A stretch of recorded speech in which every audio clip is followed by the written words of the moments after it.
में दिन ब दिन रेत उत्खनन होए के कारण नदी में रेत खत्म होए के कगार में हो चुके हैं, जेकर ले नदी में पानी के स्तर भी कम होए के आशंका जताई जाती। एकर सेती अरपा अर्पण महाअभियान के बैनर तले रैली निकाल के लोगन मन कलेक्टर ला ज्ञापन सौंपे और लछनपुर ले देवरी खुर्द तक रेत उत्खनन के विरोध करके उत्खनन ला बंद कराए के मांग करी।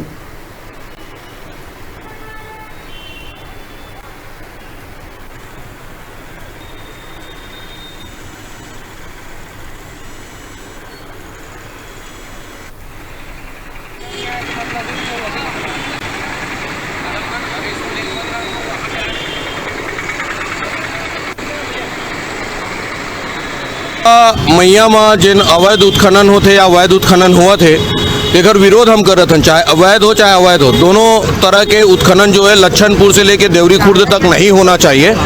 और कि अगर रेत नहीं रही तो फिर वाटर लेवल नहीं बन सकेगा और कि रेत में ही वो संधारण करे के क्षमता होते जेकर से जो पानी के जल स्तर ऊपर आते। लाखों गैलन पानी हर साल बरसात में बह के निकल जाते शिवनाथ ले होके आगू गोती और यह के जल स्तर नहीं ऊपर आ सके। तो रेत के रहना, रेत है मतलब नदी के वह चमड़ी है, तो जब तक वो रेत नहीं रही तब तक पानी के जल स्तर नहीं बढ़ सके। तो हमारे सरकार से गुहार लगाए हम सब जन अरपा अर्पण महाअभियान के सभी सदस्य मन कि तत्काल रेत उत्खनन लछनपुर से लेकर के देवरी खुर्द तक बंद करें।